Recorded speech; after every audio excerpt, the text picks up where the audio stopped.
Donc, c'est une question quand même très brûlante parce que, je vous le rappelle, la pandémie est encore en cours et donc il est urgent de trouver des solutions.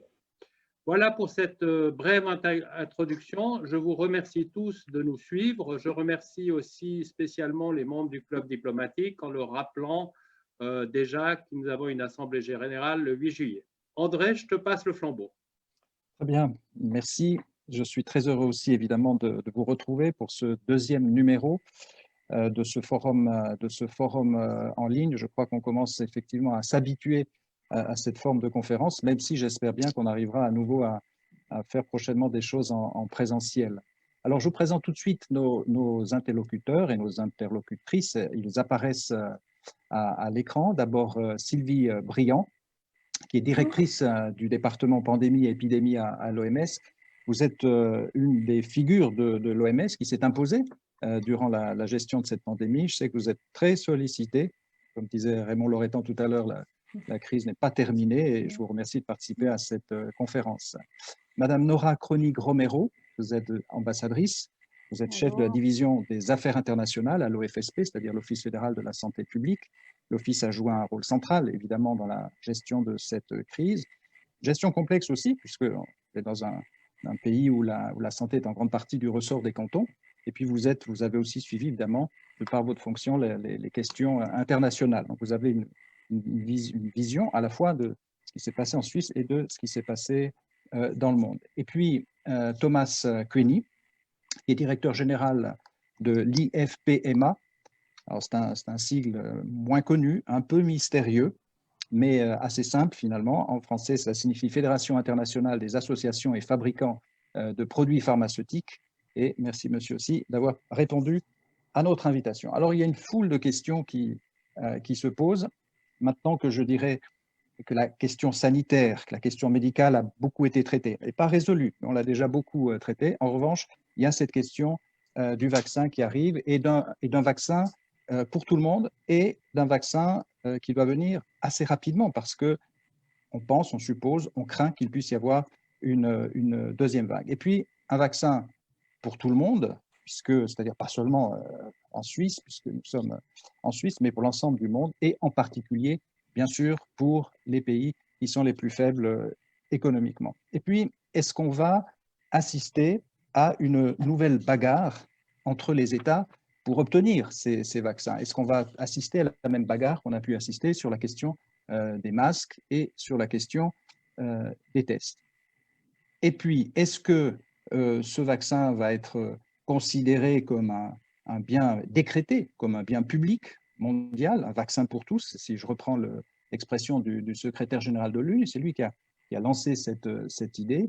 Et puis, je ne sais pas si vous avez vu, mais ce week-end a été annoncé un accord entre 4 pays, la France, l'Allemagne, l'Italie, les Pays-Bas, avec AstraZeneca, afin qu'ils bénéficient des première livraison. Et puis se posera aussi la question de la Suisse, évidemment, est un pays producteur ou concepteur de médicaments et l'abrite de grands groupes pharmaceutiques. Et est-ce que ça signifie que la Suisse sera naturellement, logiquement bien servie? Alors je commence par Sylvie Briand. Vous qui êtes à l'OMS, vous êtes donc dans un observatoire évidemment privilégié. Est-ce que, à votre avis, le vaccin va être vraiment considéré comme un bien public mondial? Est-ce qu'on en prend le chemin? Quelle est votre appréciation de la situation à l'heure actuelle? Actuellement, en fait, les vaccins sont encore en phase d'essais cliniques. Donc, on n'a pas de produits en main.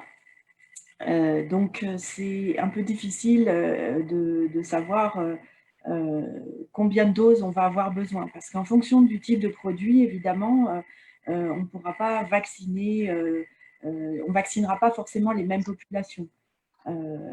Et donc, on a besoin de savoir en fait quelles seront les qualités de ce produit ou de ces produits, parce qu'il y en aura probablement plusieurs qui vont arriver en même temps pour définir des politiques de vaccination. Ce qu'on sait déjà, c'est que ce n'est pas nécessaire de vacciner toute la population d'un pays pour avoir un impact sur la pandémie, puisqu'on a vu que beaucoup de gens font une maladie assez bénigne finalement, et qu'il y a certains groupes qui sont plus à risque. Donc, on peut faire aussi des priorités dans la vaccination de façon à maximiser l'impact d'un nombre limité de doses, parce qu'on considère qu'au début, de toute façon, on n'aura probablement pas beaucoup de doses de vaccins. Donc, il faudra les utiliser judicieusement pour pouvoir maximiser leur impact sur la santé. Donc, pour l'instant, on est dans ces discussions-là et en même temps, on essaye de discuter avec nos États membres pour trouver des mécanismes qui permettent une distribution équitable. Et voilà, c'est en discussion. Une distribution équitable, une distribution coordonnée.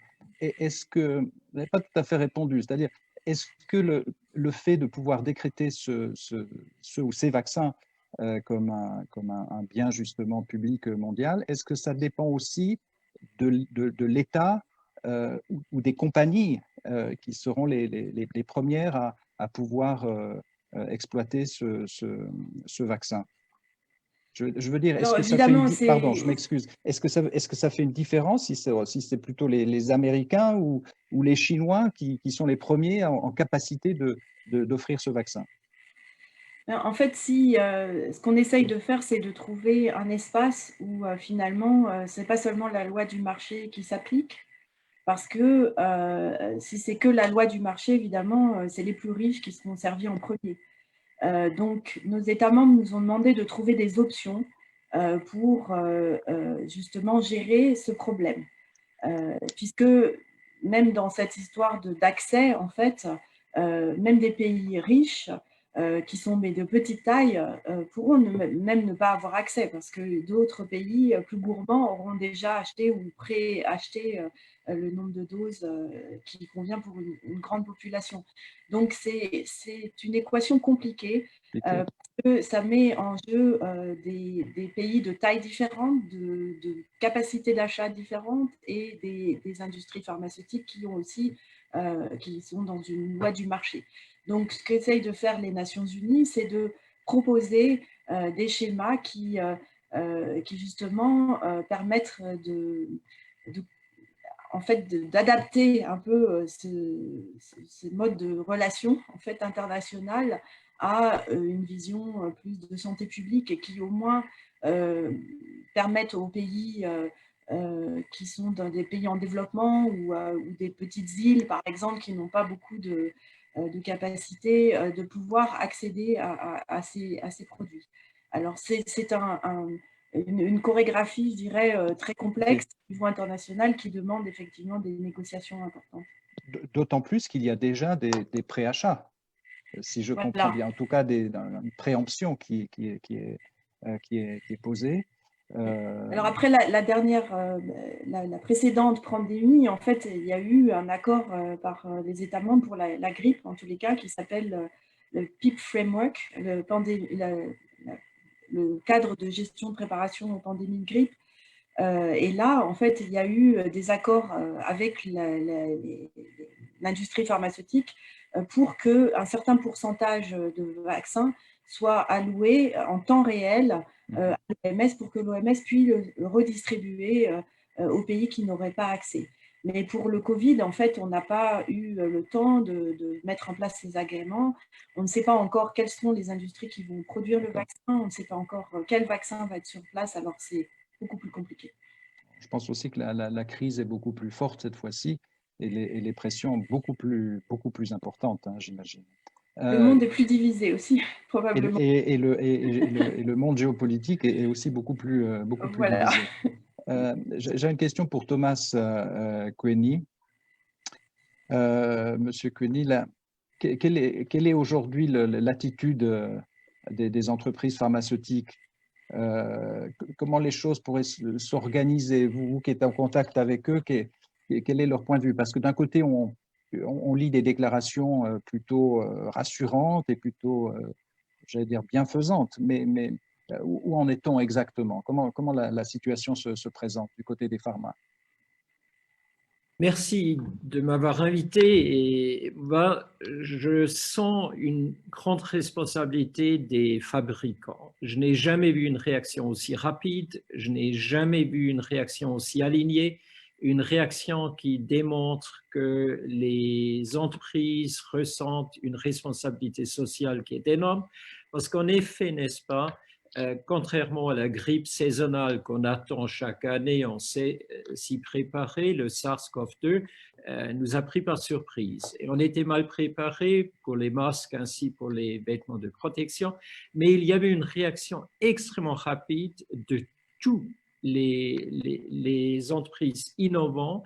Et actuellement, il n'y a pas une seule entreprise de recherche dans les vaccins qui n'a pas son propre initiative pour trouver un vaccin. Et ce qui est intéressant, c'est on parle de 200 candidats, plus que 200 candidats selon la dernière liste de l'OMS. C'est clair, si l'année prochaine, on aura 2 ou 3, on a de la chance. Et le problème, c'est on est confronté à un défi d'accélérer le développement d'une manière sans précédent, parce que d'habitude, ça prend 10 à 15 ans pour développer un vaccin, ça prend jusqu'à 5 à 10 ans pour créer les capacités de production. Et maintenant, on attend en même temps en parallèle recherche, développement, essais cliniques, et il faut déjà investir dans les capacités de production, parce que sinon, on attendra 5 ans. Et je ne connais personne qui aimerait rester en confinement encore beaucoup plus longtemps, malgré le fait, comme vous le voyez, moi je suis de retour dans le Biocampus. Et en Suisse, on avait de la chance, on peut sortir de nouveau. Mais sortir de nouveau, ça aussi, ça crée des défis. Parce qu'on est confronté, on n'a pas encore de vaccin contre le Covid-19. On doit faire des essais cliniques et je crois, comme Sylvie Briand l'a déjà indiqué, les essais cliniques doivent être faits prudemment, aussi rapidement que possible, mais aussi lentement que nécessaire, parce qu'un traitement est utilisé sur des patients qui battent pour leur vie. Un vaccin est utilisé dans des populations en bonne santé. Alors, on ne peut pas se permettre de prendre des risques. Et actuellement, de faire les essais cliniques, ça devient un défi de plus en plus grand parce qu'en Europe, franchement, on n'a plus le ravage de la pandémie. Alors, il faut regarder, par exemple, en Amérique latine, peut-être aux États-Unis, où on a encore des volumes suffisants. Il faut en même temps investir dans le développement. Et par exemple, ce n'est pas seulement un problème du vaccin, c'est un problème, par exemple, du flacon. Parce qu'on a besoin d'énormes volumes de vaccins. On parle capacité mondiale des grandes firmes de recherche de vaccins est à peu près 5 milliards. Et selon certaines estimations que j'ai vues, sur la base vaccine à la population, on parle de 12 à 15 milliards de doses dont on a besoin. On avait vu ça, si on a de la chance, on avait aura vu ça avec peut-être 1 à 2 milliards l'année prochaine. Avec les solutions hydroalcooliques, il y avait aussi eu ce problème au départ, c'est-à-dire on était capable de produire la solution, mais on n'avait pas les flacons. Oui, c'est exactement ce genre de problème. Par exemple, pour les vaccins, d'habitude, vous avez un vaccin dans un flacon. Et il y a une pénurie des flacons parce que c'est de verre spécialisé. Alors, déjà maintenant, on a besoin de mettre 5 à 10 doses dans un flacon parce que sinon, on aura des problèmes. Et on a besoin d'une solidarité. Moi, personnellement, je suis optimiste concernant le développement d'un vaccin parce qu'il y a tout le monde qui est dans cette concurrence et tout le monde collabore. Je n'ai jamais vu une collaboration aussi étroite entre des grandes firmes multinationales, d'une part, mais d'autres, des académiques, des universités, des biotech et autres. Et ça, c'est quelque chose qui est sans précédent. Et aussi, collaboration du point de vue privé avec le secteur public. Nous étions parmi les membres fondateurs, les partenaires fondateurs du Act Accelerate et de la facilité COVAX ou l'OMSC avec le CEPI et le Gavi. Et tout le monde là a un esprit de collaboration parce qu'on sait que c'est vraiment les clés pour sortir de la pandémie, c'est chez nous. Qu'est-ce qui les motive exactement? Parce que qu'est-ce qui fait qu'une entreprise pharmaceutique accepterait de renoncer à ses brevets ou à une partie de ce qu'elle pourrait gagner sur ses brevets? Qu'est-ce qui la motive vraiment? la question vraiment franchement dans les vaccins, ce n'est pas les brevets parce que c'est le savoir. C'est le savoir basé sur 10, 20, 30 ans de savoir dans la production, dans la recherche et développement. La motivation, franchement, ici, c'est la responsabilité pour le bien public. La motivation, on sait que c'est vraiment le moment pour l'industrie de démontrer que heureusement, on est parti d'une base solide parce que notre industrie est florissante sur la base d'un système économique qui est concurrentiel, mais actuellement, ce n'est pas, comme on dit en franglais, business as usual. C'est vraiment, ce n'est pas les affaires comme normal. Et tous les firmes avec lesquelles j'ai parlé disent, franchement, pour nous, vaccin équitable, accessible, abordable, c'est essentiel. Il y a plusieurs firmes qui ont déjà annoncé publiquement, on va le faire sans profit pendant la durée de la pandémie. Il y a d'autres firmes qui ont dit, pour nous, abordable, c'est extrêmement important. Il y a une notion, et je crois Sylvie Priant l'a mentionné dans le contexte de la grippe, on ne peut pas se permettre d'avoir une répétition ce qui existait dans le H1N1, où tous les pays riches achetaient tous les vaccins et tous les antiviraux, et les pays pauvres restaient en attente jusqu'à ce que les pays riches ont constaté qu'on n'avait quand même pas besoin de tous ces vaccins et antiviraux. Je crois qu'il y a une notion de solidarité, à mon avis, actuellement, qui est beaucoup plus grande. Mais il y aura un problème, on n'aura pas des vaccins pour tous le jour même où on aura le premier vaccin et ça peut prendre encore 12 mois. Voilà. Alors, je peux imaginer qu'il y aura quand même des tensions à ce moment-là.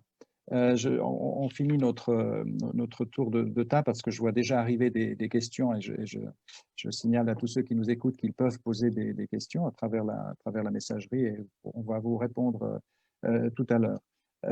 Madame Kronig Romero, moi j'ai une question à nouveau sur cette question du vaccin qui pourrait être un bien public mondial. Et je voulais savoir quelle était la position de la Suisse sur cette question-là. Merci beaucoup. Merci aussi aux collègues. Je crois que pour nous, la notion avec laquelle nous travaillons, c'est vraiment de parler de bien global de santé publique. Pourquoi est-ce que nous choisissons cette notion-là? Premièrement, je crois que ça a été dit par les deux collègues qui ont pris la parole avant moi. Je crois que les deux défis principaux, c'est vraiment la vitesse et le volume.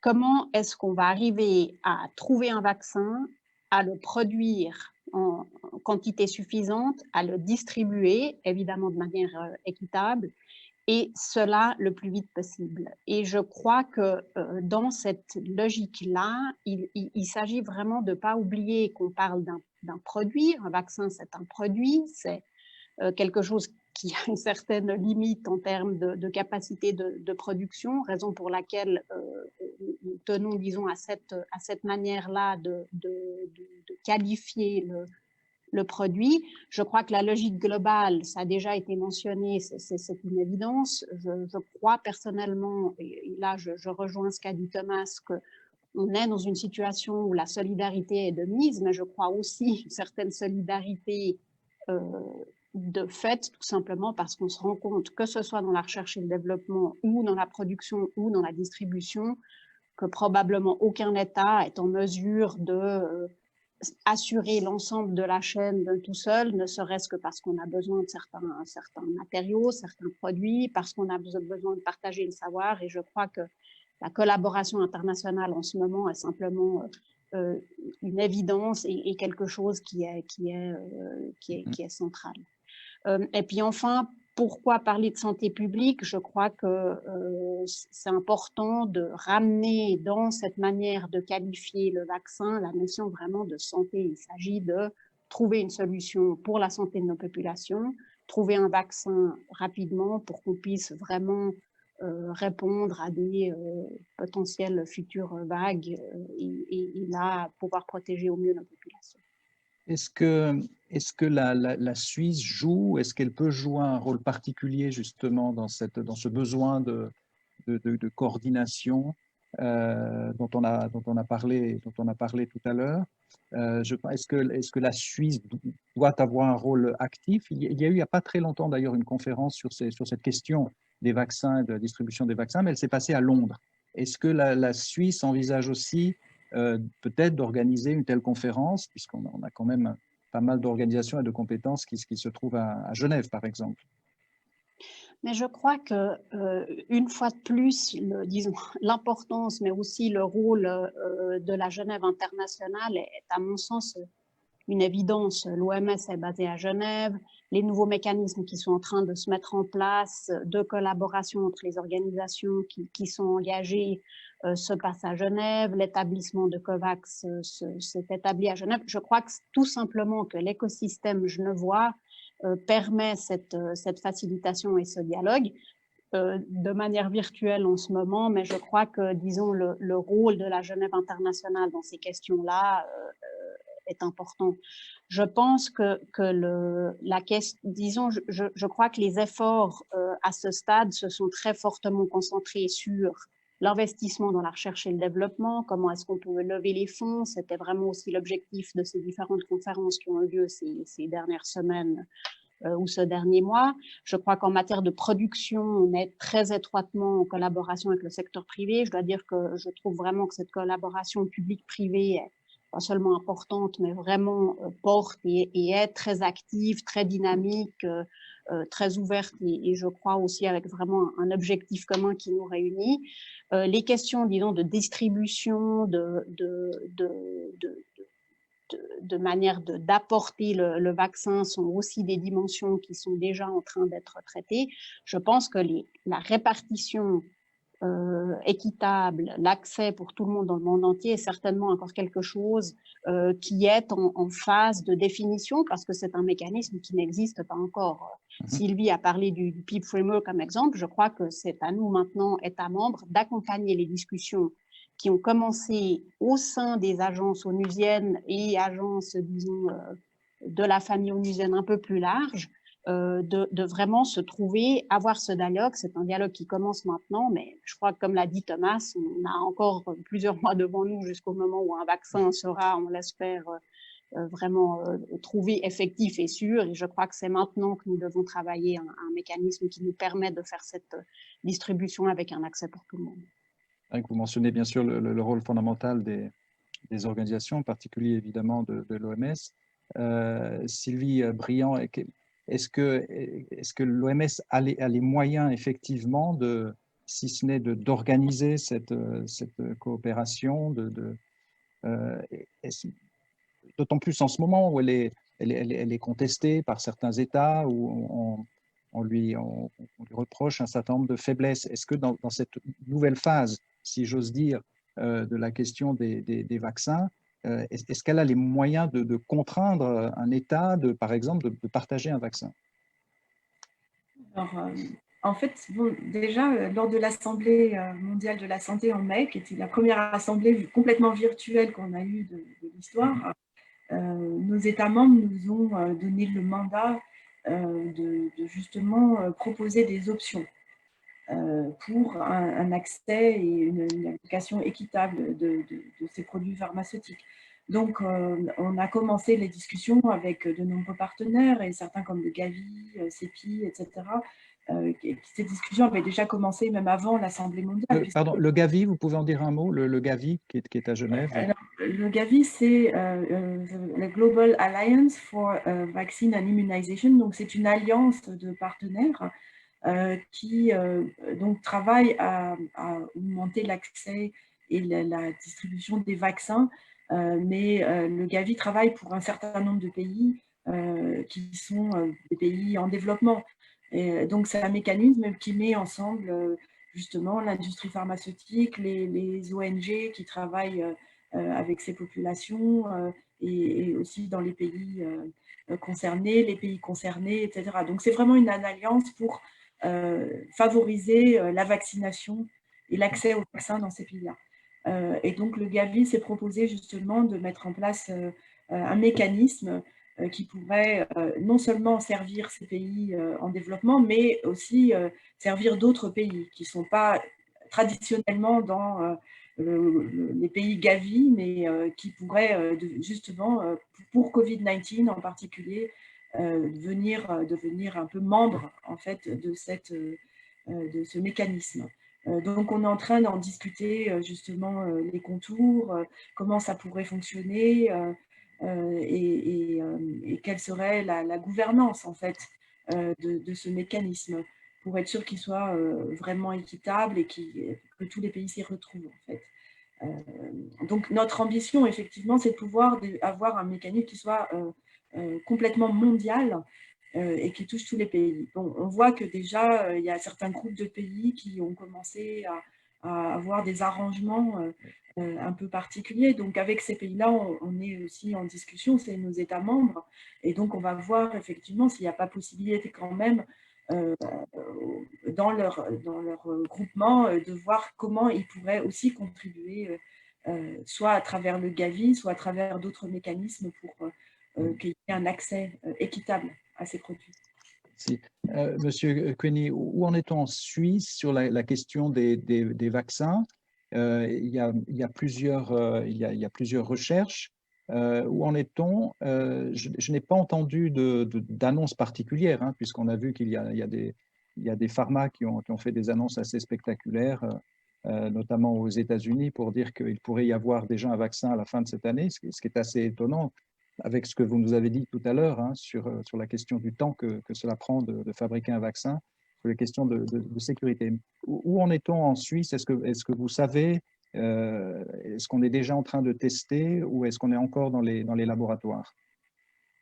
Avec une quinzaine d'infections par jour sur une population de 8,5 millions, franchement, ce serait difficile de faire des essais cliniques, de tester en Suisse, sauf si on était d'accord de faire ce qu'on appelle des challenge essais. Et là, franchement, moi personnellement, je sais que l'OMS a publié récemment une analyse éthique de la question des essais défis où on utilise un vaccin et après on infecte des personnes en bonne santé. On espère que le vaccin marche, mais on n'a pas encore de traitement si le vaccin ne marche pas. Là, franchement, je ne suis pas trop chaud à s'y lancer trop rapidement, mais ça m'intéresserait ce que Sylvie Briand pense, parce que c'est une question, compte tenu de l'agressivité, par exemple, des mouvements anti-vax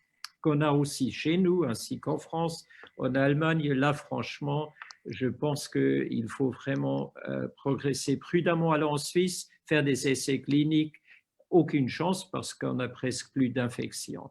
La question, c'est en Suisse, on n'a plus vraiment d'industrie de vaccins. Les grandes industries de vaccins, c'est Sanofi Pasteur, siège social en France, c'est Johnson & Johnson et GlaxoSmithKline qui ont des capacités très grandes en Belgique et ainsi qu'aux États-Unis. Ce sont des firmes comme MSD, aussi américain, Pfizer américain. La Suisse, franchement, n'y est pas. Alors, c'est logique que la Suisse doit se rallier derrière une alliance parce que la notion, par exemple, de dire on va voir tout d'abord quel vaccin marche et après on va acheter le vaccin qui marche, là, je n'ai pas envie personnellement d'attendre aussi longtemps parce que c'est comme le docteur Tedros hier a abordé la question de l'importance de la vaccination contre la grippe saisonnale, parce que le pire, ce qui pourrait arriver, c'est qu'on a une deuxième vague de Covid-19 au même temps qu'il y a la grippe saisonnale. Et là, franchement, je recommande à tout le monde, comme moi je le fais toujours, c'est bien d'être préparé, c'est bien d'avoir son immunisation. Mais à mon avis, j'espère, et ça c'est la raison pour laquelle j'espère que la Suisse et la présidente Sommaruga elle a participé dans la conférence du sommet des vaccins le 4 juin, à Bruxelles le 4 mai. La Suisse est un des pays qui soutient la facilité de COVAX, parce qu'une des attractivités pour ce COVAX, c'est on n'a pas seulement un vaccin et on espère que ça marche, et s'il ne marche pas, c'est foutu. On a quand même une portefeuille assez large des vaccins. On a aussi la possibilité de démontrer d'une part, bien sûr, on ne peut pas ignorer les besoins de notre population, mais en même temps, on peut se démontrer solidaire avec les pays en Afrique. Et j'ai lu une question Oui, du Gabon. j'y venais. Et là, franchement, moi, je suis très, très engagé et je soutiens les efforts de Gavi Cepi et l'OMS parce qu'on a besoin d'une solidarité entre pays riches et pays pauvres. Et on a besoin, et là, franchement, je fais les louanges pour quelqu'un comme Bill Gates parce que la fondation de Bill et Melinda Gates ainsi que le Wellcome Trust, ils étaient avec le Global Fund, l'OMS, la Banque mondiale et l'Union européenne en première ligne pour lancer ce call to action, cet appel de solidarité.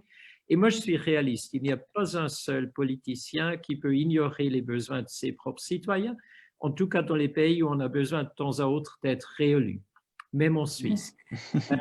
Au même temps, je crois qu'on a besoin d'une solidarité avec les pays moins avancés. Et là, on a besoin que les pays riches, ils subventionnent les besoins des pays pauvres. Et là, tout le monde attend que l'OMS nous donne des lignes directrices.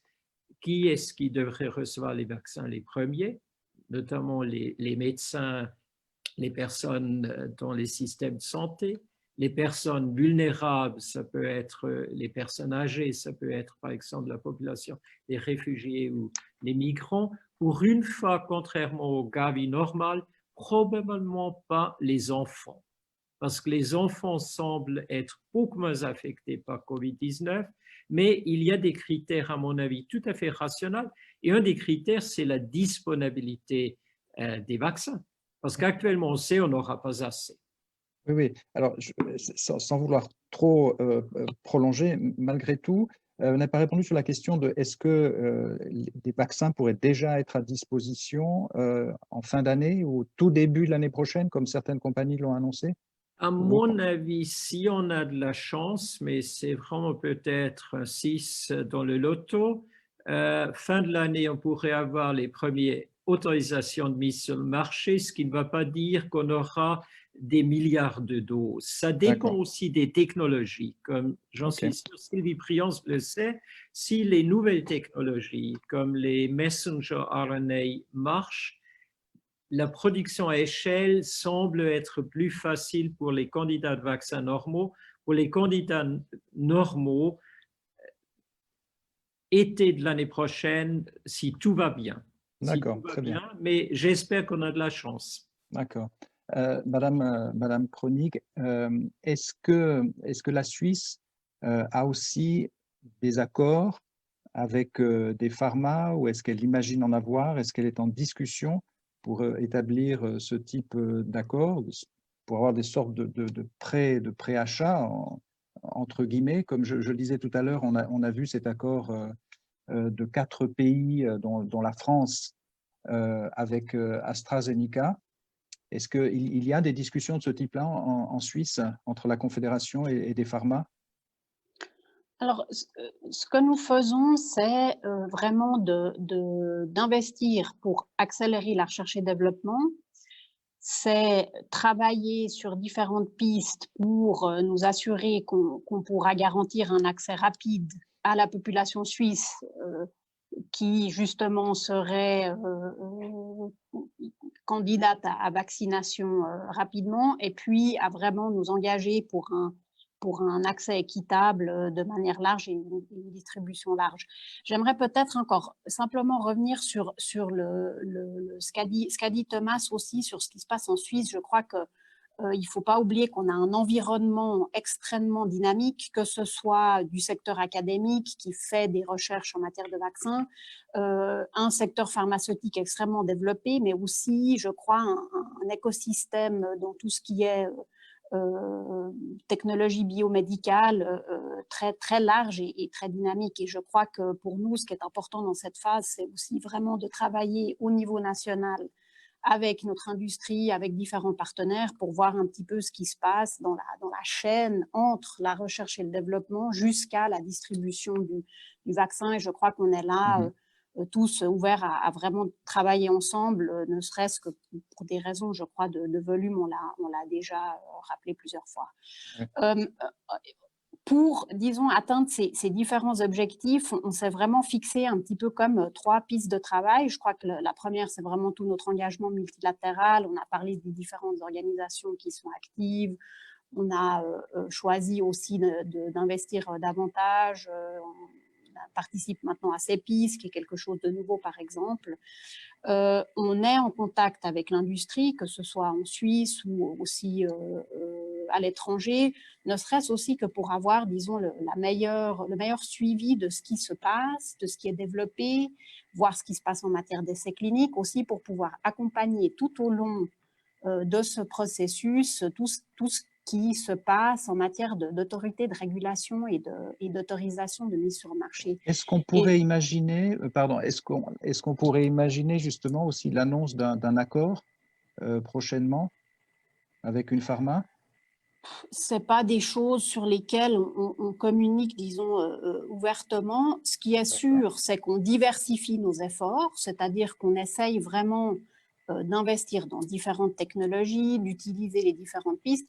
Et je pense peut-être sur cette question d'accord ou de soutien direct de certains États au secteur privé. Je crois que l'un n'empêche pas l'autre, c'est-à-dire qu'on l'a présenté dans la discussion comme étant un problème pour un accès équitable. Je crois que tout accord préalable entre un État et une entreprise a aussi pour vocation, je crois, d'accélérer, de faciliter le travail de développement de cette entreprise sans pour autant prétériter ensuite possibilité, disons, d'une distribution bien plus large. Je crois que ça fait partie, disons, de l'investissement qui est fait et de la diversification dans ce panorama dynamique. Et la Suisse investit aussi à titre public dans certaines recherches pour essayer d'accélérer les choses, comme ça se fait aux États-Unis? Nous n'avons pas exactement les mêmes structures, disons, de soutien, par exemple, industriel. C'est des choses qu'en Suisse, nous ne faisons pas. Mais nous travaillons très étroitement, effectivement, aussi au sein de la Confédération, avec les parties de recherche, les fonds de recherche, pour voir comment appuyer les efforts. Vous avez parlé avant de potentiels vaccins, disons, trouvés ou découverts en Suisse. C'est des contacts très étroits que nous entretenons. Nous avons aussi... dans le cadre, disons, de la gestion de la pandémie au niveau national, établi tout un mécanisme d'échange avec notre secteur académique, avec différentes entités pour pouvoir vraiment accompagner ce travail, voir ce qui est nécessaire. Et je pense que l'accompagnement aussi en matière d'autorité de régulation pour les autorisations de mise sur le marché est quelque chose à ne pas sous-estimer. Comment accompagner le passage entre les tests sur des animaux à des tests cliniques, comment nous assurer que les autorisations sur le marché sont de qualité, rapides, etc. C'est quelque chose sur lequel nous travaillons très fortement déjà maintenant. D'accord, très bien, je vous remercie. Je comprends que nous sommes très engagés, que nous avons les compétences, que les pharma aussi travaillent. La différence, c'est qu'on est sans doute en Suisse beaucoup plus discret. On ne travaille pas beaucoup les effets d'annonce comme ça peut se faire dans d'autres pays. On retrouve là une certaine culture suisse dans la gestion aussi des relations internationales. Je vous propose de passer aux questions, de répondre aux questions. J'ai en tout cas alors une question qui a été en partie abordée tout à l'heure par M. Koenig, qui est une question qui nous vient de l'ambassadrice du Gabon, et qui nous dit, au regard des difficultés rencontrées par les pays pour accéder au matériel, aux masques, aux médicaments liés à la lutte contre la pandémie du Covid-19, et si nous nous en tenons à la dernière déclaration du directeur général de Sanofi, de l'accord conclu hier entre la France, l'Allemagne, les Pays-Bas et la Grande-Bretagne, pensez-vous que les pays africains auront accès à ce vaccin? Je ne sais pas qui veut répondre, peut-être Sylvie Briand d'abord. Qu'est-ce que vous en pensez? Je crois que c'est pour ça qu'on est en train de travailler en ce moment pour s'assurer justement que les pays africains, entre autres, aient accès à ce vaccin. La question, il y a deux questions, enfin, comme l'a dit Nora, il y a la question des quantités et puis il y a la question de la vitesse, parce que je pense qu'à terme, tout le monde aura accès au vaccin.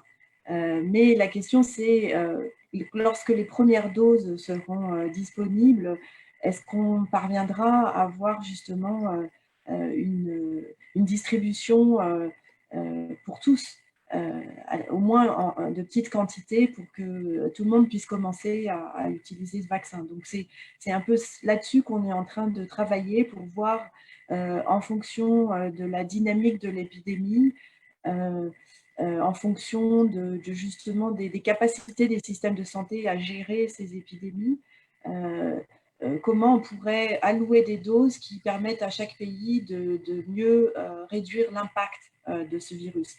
Parce qu'on a vu en fait que le problème, c'est que si le virus fait beaucoup de malades, du coup, ça embolise le système de santé qui se retrouve avec de grandes difficultés. Et après, on est obligé de mettre en place des mesures de santé publique un peu drastiques pour réduire le nombre de malades et le flux qui arrive dans les hôpitaux. Donc, en fait, ce qu'il faut, c'est qu'on essaye de voir aussi comment on pourrait éviter d'avoir des mesures de santé publique drastiques, éviter que les hôpitaux soient surpassés et voir que le nombre de malades qui arrivent soit gérable. Et ça, en fait, la capacité de gestion d'un certain nombre de malades dépend beaucoup des capacités des systèmes de santé. Et certains pays, évidemment, sont très défavorisés en la matière. On espère aussi beaucoup qu'il y aura aussi des traitements. C'est-à-dire que le vaccin, évidemment, c'est le meilleur outil pour la prévention. Mais on va pouvoir peut-être, dans un premier temps, aussi réduire un peu la mortalité grâce à des traitements qu'on attend aussi, puisque les essais cliniques sont en cours. Donc, c'est un panorama un peu complexe en ce moment, avec beaucoup d'incertitudes, beaucoup de choses qui se passent à tous les niveaux, mais je crois que, comme l'ont dit les autres participants, en fait, tout le monde essaye maintenant de trouver des mécanismes pour jouer ce jeu à plusieurs, quoi, et que ça soit bénéfique pour tous. Peut-être je peux répondre d'une manière assez concrète, parce qu'à mon avis, il y a bien sûr cette soupçon, il y a cette préoccupation que, fin de compte, les pays riches, ils regardent que pour eux-mêmes. Lorsque je regarde l'évolution, par exemple, du COVAX, de la facilité qui est gérée entre le CEPI et le Gavi, il y a quand même déjà maintenant des cas concrets. On a cité le cas de AstraZeneca. AstraZeneca n'a pas seulement signé un contrat avec ces 4 pays européens. Déjà avant, ils avaient signé un contrat avec BARDA aux États-Unis, mais aussi ils ont signé un contrat, si je ne me trompe pas, pour un volume de 300 millions de doses, alors d'une manière assez substantielle avec la COVAX facilité pour la distribution selon les recommandations de l'OMS. On a vu aussi une annonce comparable il y a 10 jours, par exemple l'Australie, qui a la firme CSL, qui par ailleurs est aussi très présent en Suisse. Eux, ils ont une collaboration avec l'Université de Queensland en Australie pour un candidat vaccin. Et eux, ils ont dit, si ce candidat réussit, on maintiendra 50% pour nos besoins chez nous et on donnera 50% pour la distribution mondiale pour les pays les moins avancés. On a notamment, j'ai déjà cité la fondation de Bill and Melinda Gates. J'attends vraiment qu'on aura d'autres contrats dans ce sens. Et lorsque je regarde vraiment comment l'Union européenne et la Commission européenne étaient en tête de file pour la création de ce Act Accelerator, moi, je serais extrêmement déçu si on ne voyait pas des contrats semblables ou partiellement on dit qu'on veut maintenir une certaine capacité pour ses propres citoyens, mais on donne une partie pour la distribution dans les pays les moins avancés. Alors, Je suis assez optimiste, mais bien sûr, ça reste une affaire à suivre et les journalistes vont certainement être parmi les premiers à suivre ça attentivement et pour de bonnes raisons. Oui, alors c'est un enjeu extraordinaire, incroyable pour la communauté internationale, comme on dit, comme la question de la paix, comme la question climatique. Cette question-là s'ajoute. Elle arrive à un moment quand même assez compliqué en ce qui concerne les affaires internationales, le multilatéralisme qui est en difficulté. Madame Crony, comment vous voyez la situation? Est-ce que cette pandémie, est-ce qu'elle a provoqué, est-ce que c'est une opportunité, c'est une chance pour faire évoluer justement le multilatéralisme ou ça le rend encore plus difficile, encore plus compliqué? Non, je crois que la pandémie a justement bien démontré à quel point on n'est pas seulement dépendant du multilatéralisme, mais où je crois qu'on veut ce multilatéralisme. Et je reviens peut-être sur la question précédente aussi, sur ce que l'OMS peut faire. Je crois que c'est les États membres qui font l'OMS et c'est les États membres qui donnent à l'OMS la capacité, le poids, le mandat de trouver des solutions, voire d'imposer des solutions. Et c'est à nous, là, d'avancer et de trouver des accords pour le faire. Je suis personnellement, je crois, aussi optimiste sur la possibilité de nous trouver sur un mécanisme de distribution équitable. Je crois qu'on va très fortement dans ce sens-là. Je sens aussi que le secteur privé s'engage dans cette direction-là. Et je crois que pour répondre aussi à la question de notre collègue du Gabon, que c'est à nous de nous assurer que l'accès sera vraiment large et que la distribution sera faite de manière la plus efficace possible, parce que c'est ce qui répondra au mieux à une pandémie qui finalement nous touche tous et dont l'évolution continuera à nous toucher. Disons, en tant que représentante suisse, pas seulement, disons, de par l'engagement de mon propre pays, mais je crois qu'on a encore d'autant plus réalisé à quel point c'est important de se parler, de se trouver, de régler des problèmes. Et je crois personnellement que le multilatéralisme a rarement été aussi vivant. Maintenant, ce n'est pas parce qu'on ne trouve pas des solutions facilement ou rapidement que le multilatéralisme est mort ou n'existe pas. Au contraire. Alors, j'ai d'autres questions, mais qui sont peut-être plus scientifiques, plus médicales. Est-ce qu'on est sûr que le vaccin sera efficace? Je ne sais pas si on peut répondre à cette question, mais il y a une deuxième question qui est intéressante aussi. Pensez-vous que le vaccin pourrait être obligatoire? Je ne sais pas, en Suisse, par exemple, enfin, est-ce que c'est une compétence de la Confédération? Est-ce que c'est une compétence des cantons? Je ne sais pas. Est-ce qu'on pourrait imaginer que ce vaccin devienne obligatoire? Je vais répondre d'abord sur la deuxième partie. Non, on n'a pas d'obligation de vaccin en Suisse. Et effectivement, la collaboration entre la Confédération et les cantons est extrêmement étroite en matière de vaccination. On a une planification, une stratégie de vaccin au niveau fédéral pour aussi donner des recommandations de vaccination qui, disons, prévalent pour l'ensemble du pays, mais c'est certain que les compétences cantonales sont importantes. Nous comptons aussi sur les compétences cantonales, ne serait-ce que pour la distribution, pour l'information, pour l'accès de la population, et c'est certainement quelque chose sur lequel nous allons continuer à nous engager. Nous n'envisageons pas du tout à ce stade d'aller dans une logique d'obligation. Je crois que toute notre gestion de la pandémie a bien démontré à quel point nous comptons sur l'engagement de la population qui comprend bien, qui suit les recommandations, et je crois que ça a vraiment porté ses fruits et c'est certainement quelque chose sur lequel nous continuerons à nous engager. Sur la question de l'efficacité du vaccin, je crois que c'est bien là le défi de la vitesse, c'est-à-dire que la vitesse pour trouver un vaccin et avoir un vaccin sur le marché, toute la difficulté n'est pas simplement dans la bonne idée de recherche ou du chercheur dans son laboratoire, c'est vraiment comment est-ce qu'on amène la bonne idée qui fonctionne au début jusqu'au marché.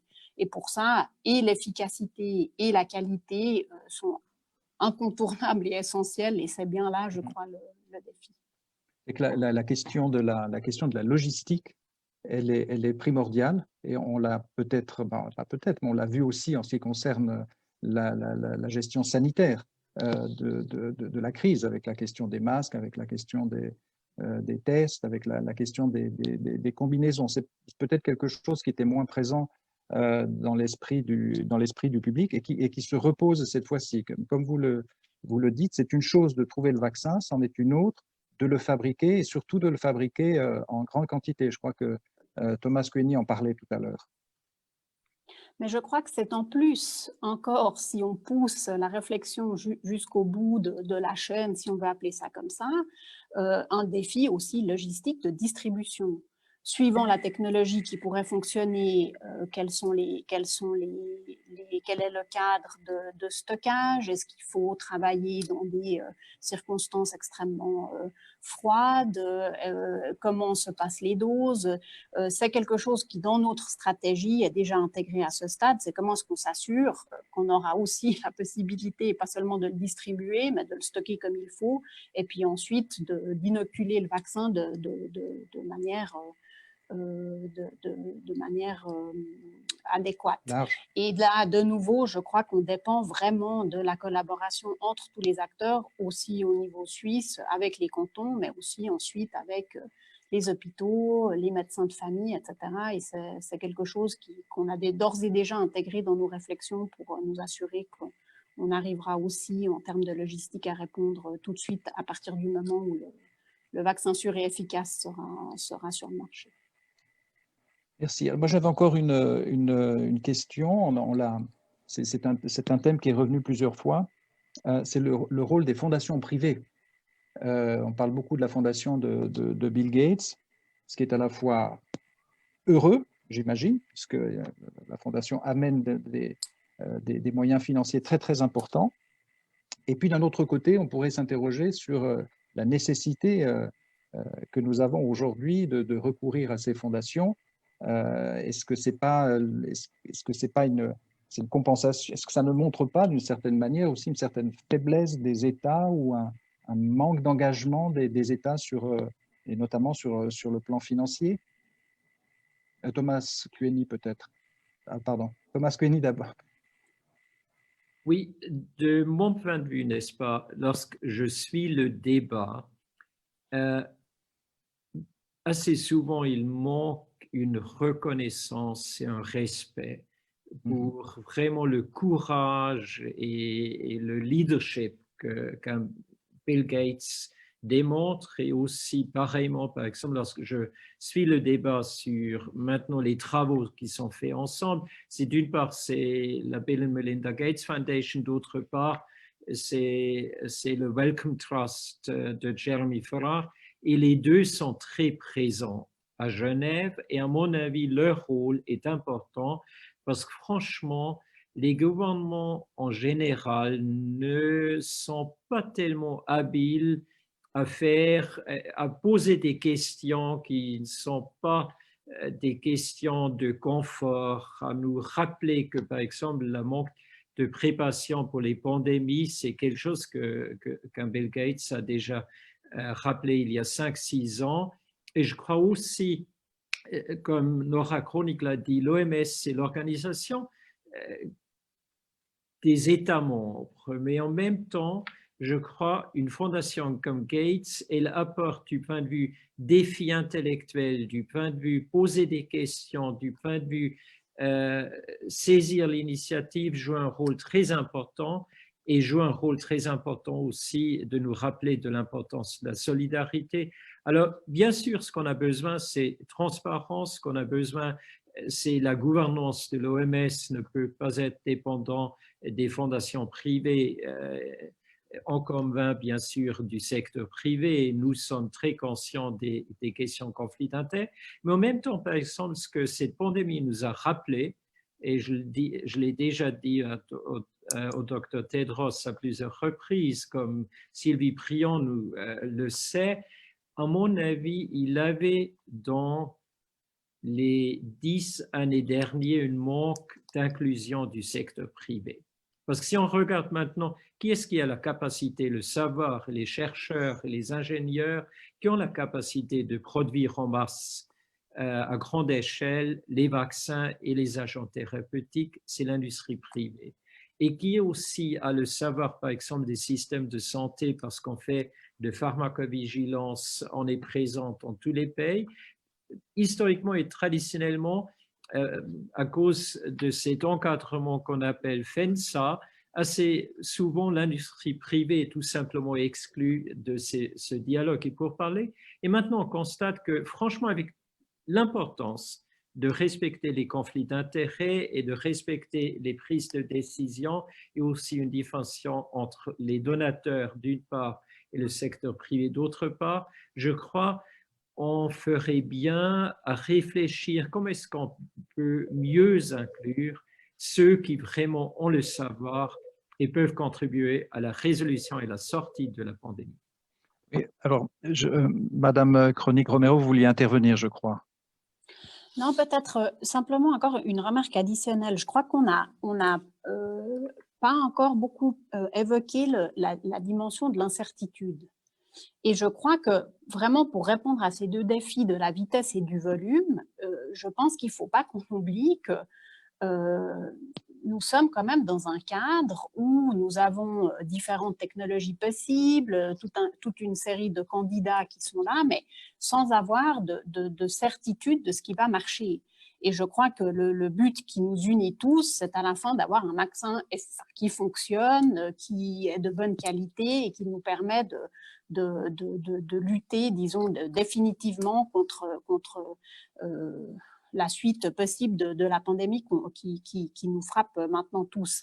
Et je crois que l'investissement en cours du secteur privé, du secteur public, des fondations, se place quand même dans ce cadre d'incertitude. C'est-à-dire comment est-ce que nous investissons de manière la plus efficace possible, une fois de plus, en étant diversifiés, mais évidemment, comme toujours, dans la limite de nos moyens. Et je crois que cette dimension-là ne devrait pas être sous-estimée. Je crois que là, l'engagement de tous de manière conjointe est fondamentalement à saluer, parce que je crois que c'est que comme ça qu'on arrivera le plus vite possible à un vaccin qui fonctionne. Et alors, on arrive au bout, mais je voulais entendre encore évidemment Sylvie Briand sur cette question du rôle des fondations privées dans le financement de l'OMS, qui, en l'occurrence, encore plus en ce moment, où certains États se retirent, comme les États-Unis, ces fondations, évidemment, jouent un rôle primordial. Oui, tout à fait. Et je pense que d'une part, pour les épidémies, ces fondations, par le passé aussi, jouaient des rôles très importants, puisque par exemple, pour la fièvre jaune, c'était la fondation Rockefeller au début du XXe siècle qui avait financé largement la recherche et permis aussi le développement d'un vaccin. Donc, je crois que historiquement, ces grandes fondations qui ont évidemment beaucoup de capacités financières ont contribué dans le passé à la recherche et à la mise en œuvre de nouvelles interventions. Donc ça, c'est pas tellement nouveau, mais par contre, ce qui est un peu nouveau, effectivement, c'est l'écosystème de santé mondiale qui est plus large, qui a beaucoup plus de partenaires et d'institutions. Et donc, effectivement, c'est peut-être réinventer une sorte de nouvelle façon de fonctionner multilatérale et de repenser aussi certains modes de gouvernance. Mais c'est vrai que l'OMS a été créée par les États membres qui donc sont ceux qui prennent les décisions à l'Assemblée et qui disent au secrétariat de l'OMS ce qu'on doit faire et comment on doit avancer. Et donc c'est pour l'instant la modalité de gouvernance que l'on a, et si celle-ci doit changer et s'ouvrir à d'autres partenaires ou d'autres acteurs, en fait, c'est ça qui doit être décidé par nos États membres dans l'avenir.